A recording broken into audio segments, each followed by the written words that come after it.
इयत्ता 10वीचे विद्यार्थी मित्रांनो, मी Shri T D Jadhav sir आपणास मराठी कुमार भारती पाठ्यपुस्तकातील स्थूल वाचन पहिले बालसाहित्यिका गिरिजा कीर या पाठासंबंधी मार्गदर्शन करणार आहे. डॉक्टर विजया वाड यांनी बालसाहित्यिका गिरिजा कीर यांच्या लेखन शैलीवर आधारित असा हा पाठ लिहिलेला आहे. विद्यार्थी मित्रांनो, प्रसिद्ध लेखिका बालसाहित्यिका डॉक्टर विजया वाड यांनी अनेक कथा, कादंबऱ्या, नाटके तसेच बालांसाठी कथा, कादंबऱ्या, नाटके असं खूप लेखन केलेलं आहे. जवळजवळ त्यांची 117 पुस्तकं प्रकाशित आहेत. मराठी विश्वकोश मंडळाच्या त्या 9 वर्ष अध्यक्ष होत्या. विश्वकोशाच्या ग्रंथवाचन स्पर्धांच्या कामगिरीबद्दल कोलंबो विद्यापीठाकडून डिलीट ही पदवी त्यांना प्रदान करण्यात आलेली आहे. साहित्य क्षेत्रातील महाराष्ट्र राज्य सरकार, महाराष्ट्र साहित्य परिषद, शिक्षण क्षेत्रातले जिजामाता पुरस्कार असे अनेक पुरस्कार त्यांना मिळालेले आहेत. त्यांची संख्या जवळजवळ 95 पुरस्कार त्यांना मिळालेले आहेत. 2007 मध्ये सांगली इथं झालेल्या मराठी बालकुमार साहित्य संमेलनाच्या त्या अध्यक्ष होत्या. त्यांनी खूप पुस्तकं लिहिली आहेत. अंतरंग, अभिनेत्री, अक्षांश, रेखांश या कादंबऱ्या, आपली माणसं, ऋणानुबंध, गप्पा गोष्टी, हृदयस्पर्शी हे कथासंग्रह लिहिलेत. एक हिरवी गोष्ट, तिची कहाणी, त्या तिघी ही नाटकं लिहिलेली आहेत. झिपरी, बिट्टीच्या 12 बाता या बालकादंबऱ्या लिहिलेल्या आहेत.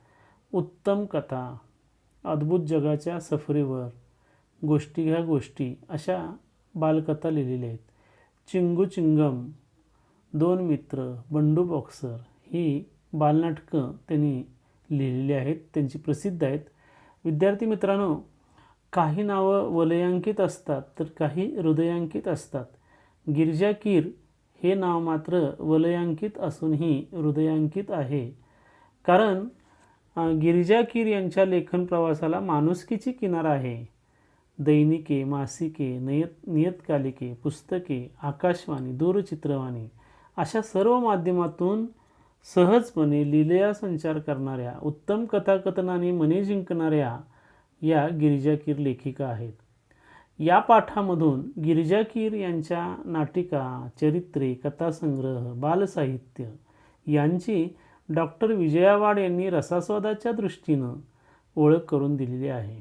एखाद्या साहित्य कृतीकडे आस्वादक दृष्टिकोन विकसित होण्याच्या दृष्टीनं कसं पाहावं त्याविषयीचा हा पाठ आहे. बालसाहित्यिका गिरिजा कीर, लेखिका डॉक्टर विजया वाड.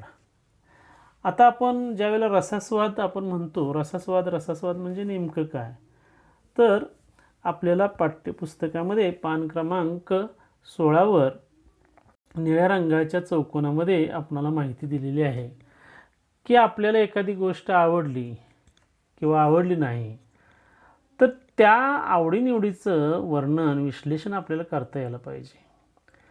त्या गोष्टींच्या चांगल्या गुणांचं किंवा त्याच्यातल्या दोषांचं विवेचन करायला यायला हवं.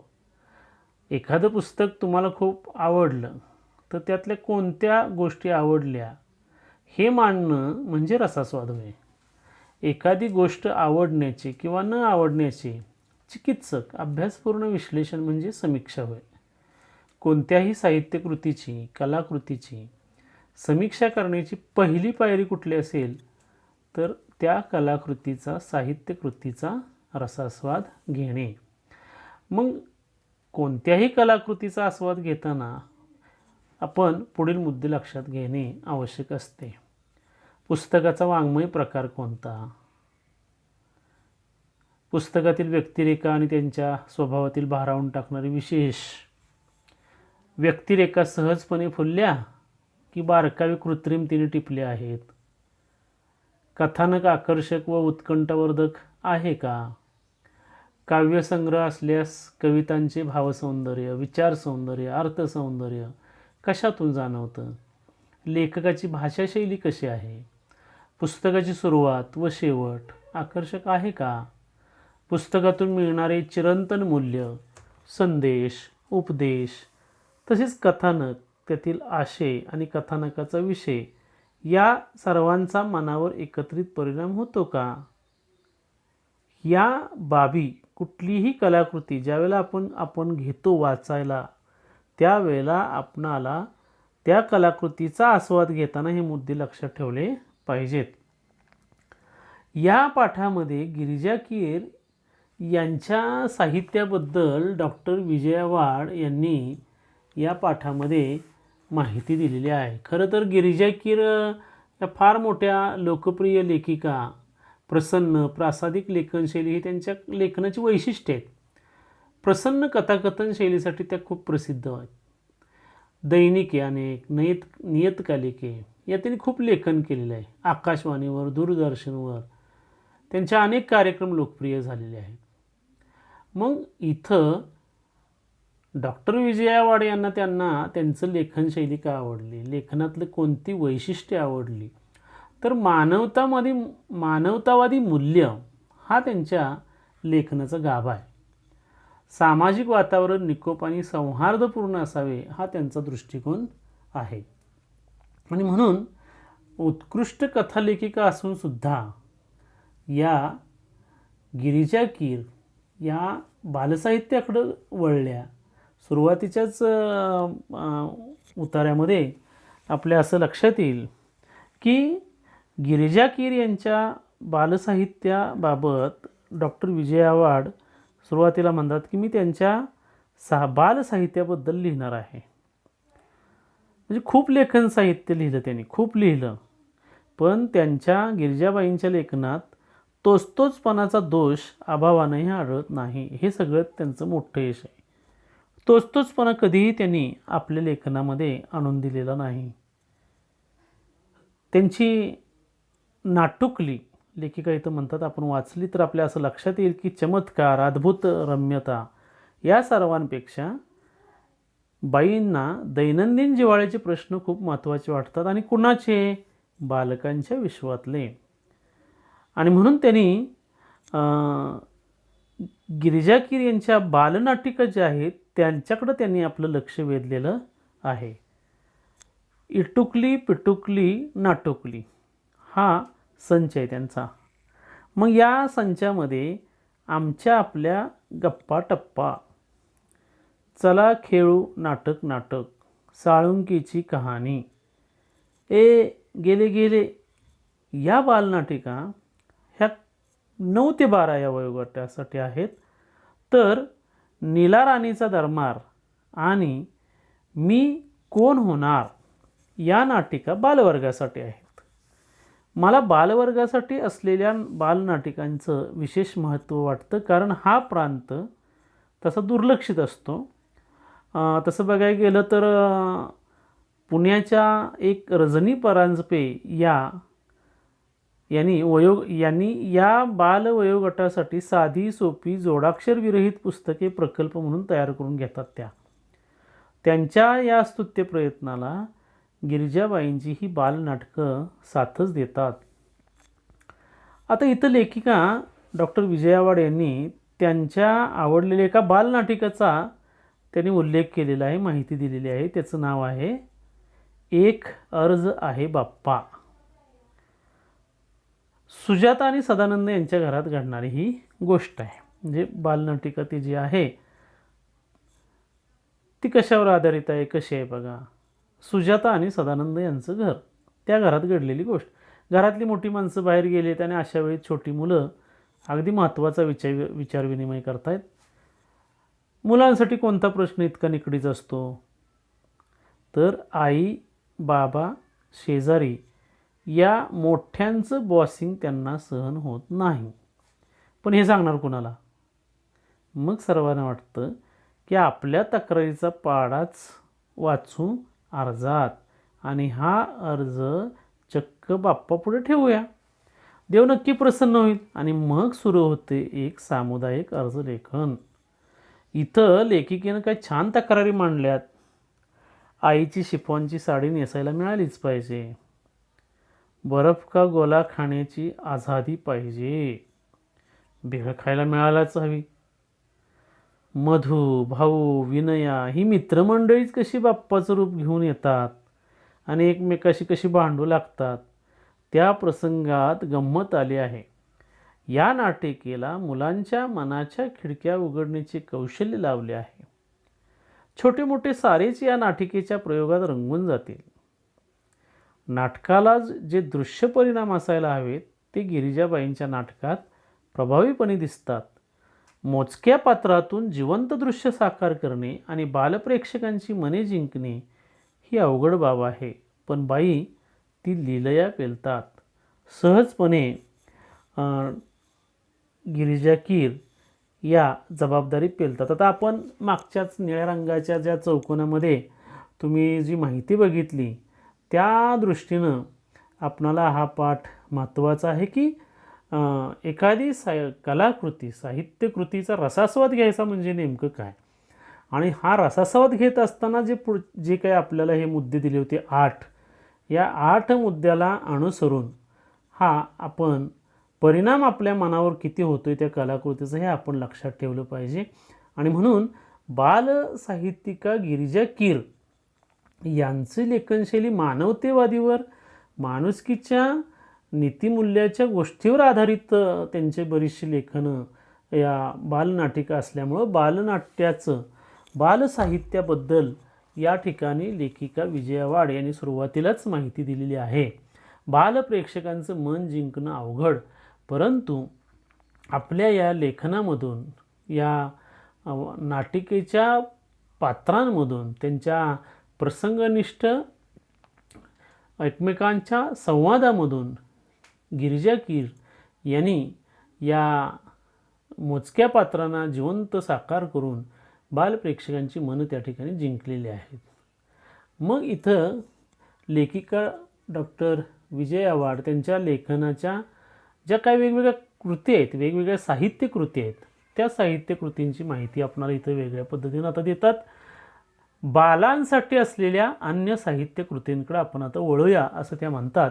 आणि मग त्यांनी जर कोणतं त्यांचं लेखन महत्त्वाचं असेल तर लहान मुलांच्या मनांवर उत्तम संस्कार घडावेत म्हणून गिरिजा कीर यांनी पुण्यश्लोक अहिल्याबाई होळकर, तपस्विनी अनुताई वाघ, शिक्षणव्रती ताराबाई मोडक, संत गाडगेबाबा, महात्मा ज्योतिबा फुले अशी सुंदर सुंदर चरित्र लिहिलेली आहेत.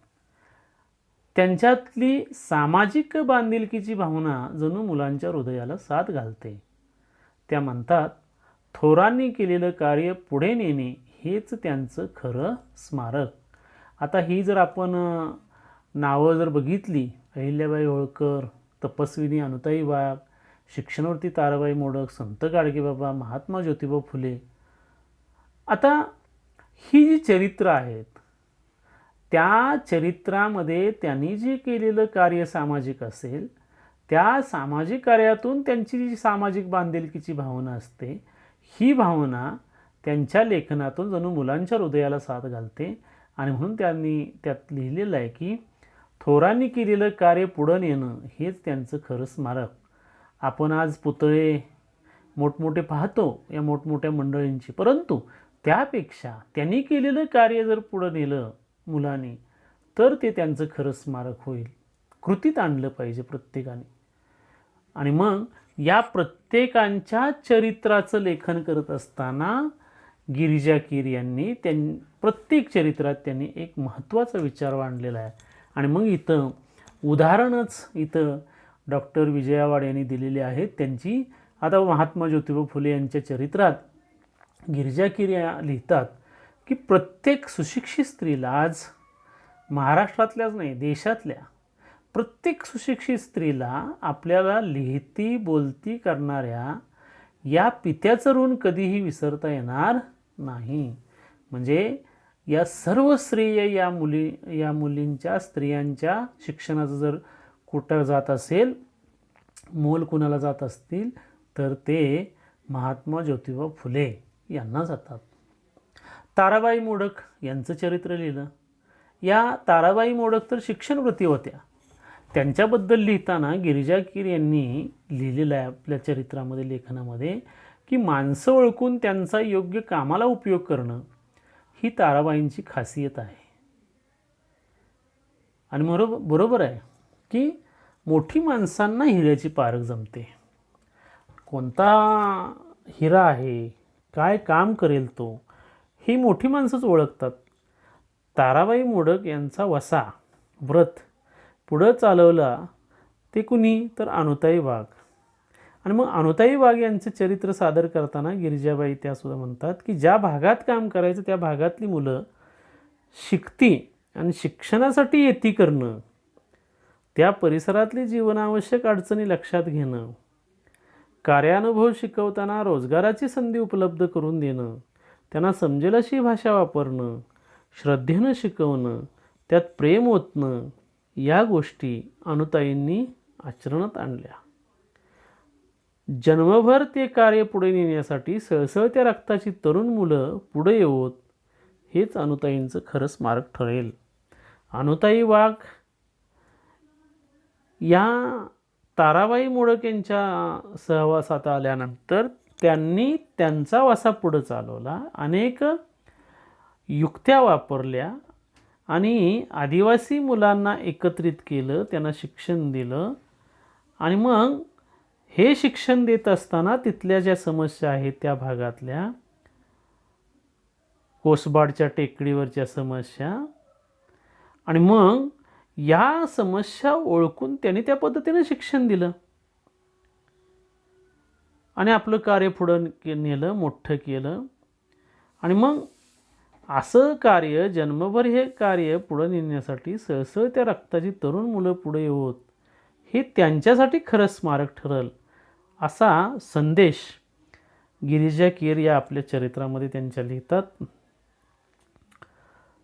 संत गाडगेबाबांचं चरित्र त्यांनी लिहिलेलं आहे गिरिजा कीर यांनी. त्यातला संदेश बघा, किती सहजपणे हा संदेश सांगितला आहे की जी मुलं भविष्यात ही पुढं मुलं मोठी होणार आहेत, आपल्या देशाचा हा भविष्याचा पाया जो आहे त्यांच्याच हातात आपला देश आहे. आणि मग ते सहज सांगतात संत गाडगेबाबांच्या चरित्रातला संदेश, की मुलानं संतपद प्राप्त व्हायला चमत्कार करावे लागत नाहीत, विभूती लावून ध्यानस्थ बसावे लागत नाही, भस्म लावून ध्यानस्थ बसावं लागत नाही.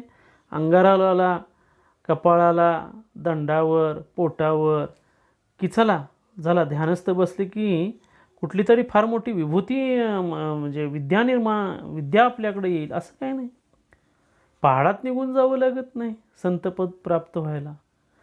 तर लोकात राहून सुद्धा लोकजागृती कशी करावी हे संत गाडगेबाबांनी दाखवून दिलं, म्हणून ते महान संत होते.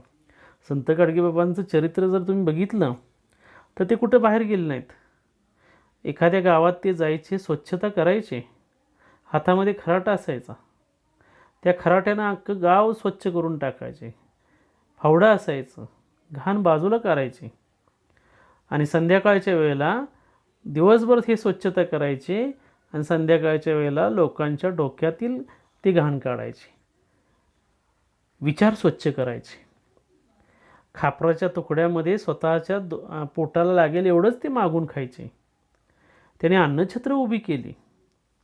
पाया पडायला येणाऱ्यांना ते रागवायचे, पाठीत खराटा मारायचे, पाठी घेऊन ये जा, घमेल घेऊन येऊ जा, खराटा घेऊन ये, स्वच्छतेच्या कामातला मदत करायची, आंधळ्या पांगळ्यांना मदत कर, अगदी महारोग्यांना मदत करा.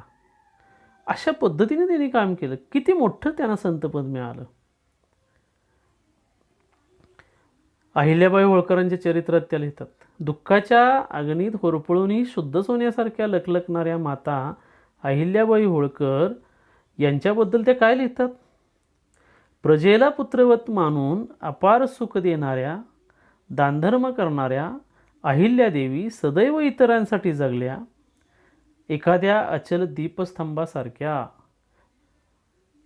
त्यांचं जीवन गंगाजळासारखं निर्मळ होतं. गंगेचं पात्र ज्याप्रमाणे निर्मळ असतं त्याप्रमाणे त्या निर्मळ होत्या.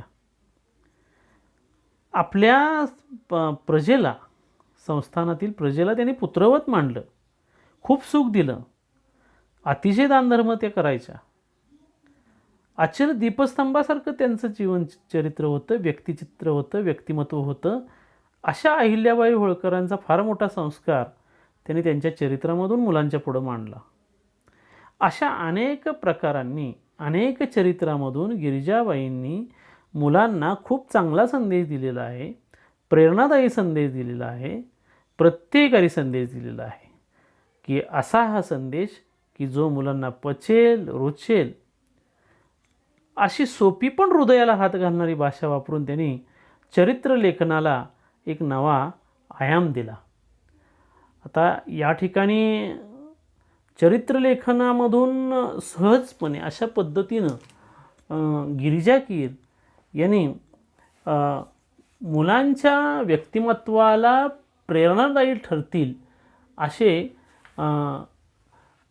विचार त्यांनी सहजपणे आपल्या लेखनामधून मांडलेले आहेत.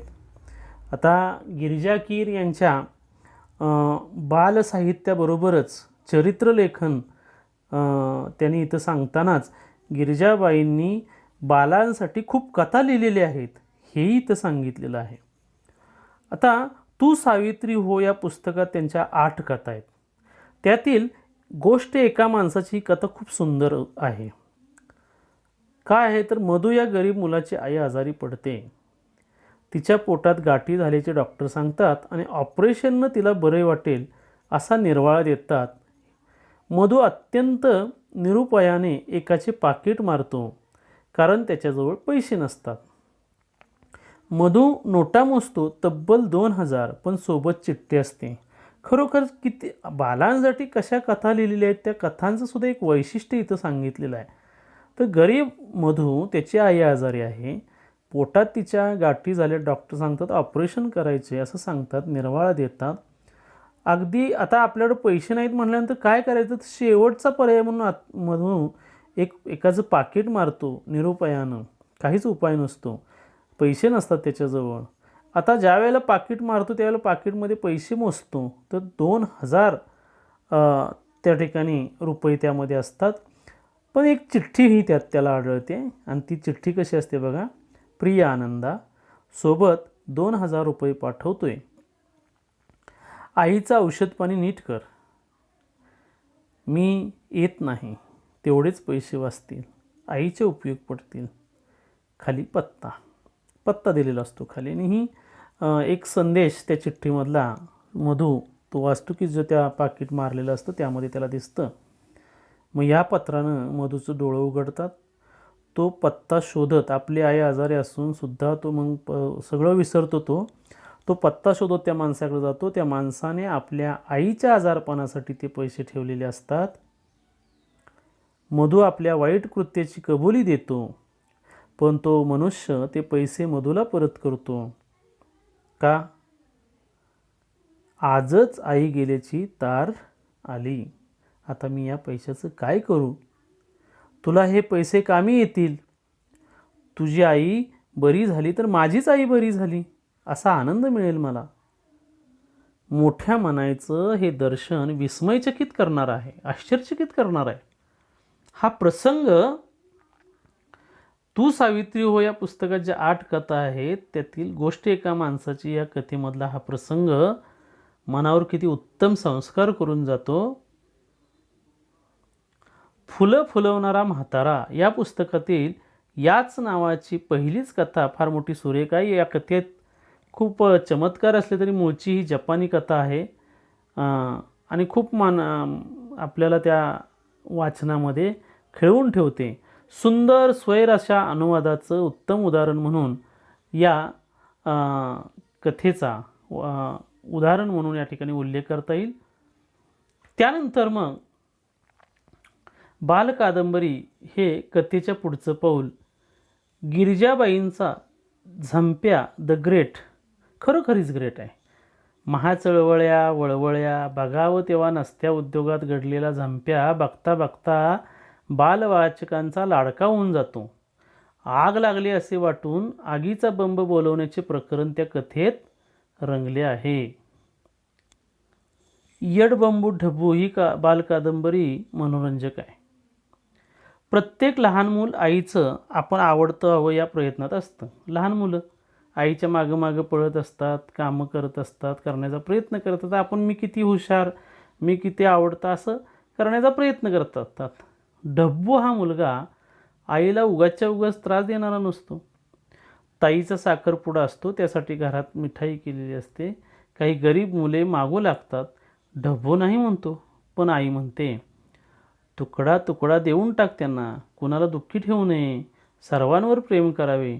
डब्बू ते ध्यानात ठेवतो. दुपारी सगळे वामकुक्षी घेत असतात.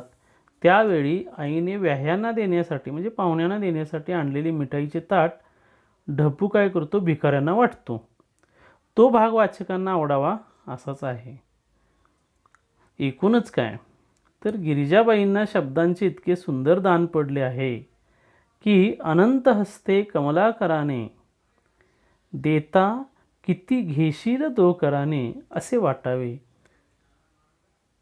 गिरिजाबाईंच्या लेखणीला, त्यांच्या संस्कारक्षम वाङ्मयाला माझा अंतःकरणपूर्वक मानाचा मुजरा, असं म्हणून या ठिकाणी डॉक्टर विजया वाड यांनी गिरिजाबाईंच्या साहित्याबद्दल इथं लिहिणं थांबवलेलं आहे. कारण गिरिजाबाईंना शब्दांचं सुंदर दान आहे. किती अनंत हस्ते कमलाकराने, देता किती घेशील तो कराने, असे वाटण्यासारखंच आहे.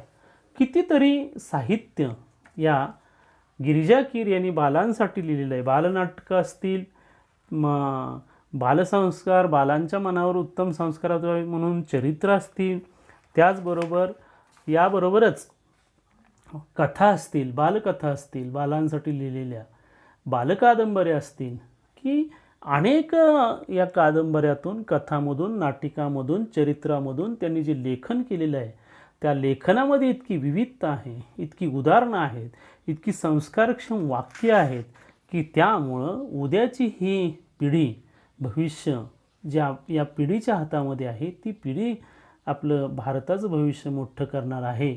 त्या दृष्टीनं हे स्थूल वाचन अतिशय महत्त्वाचं आहे.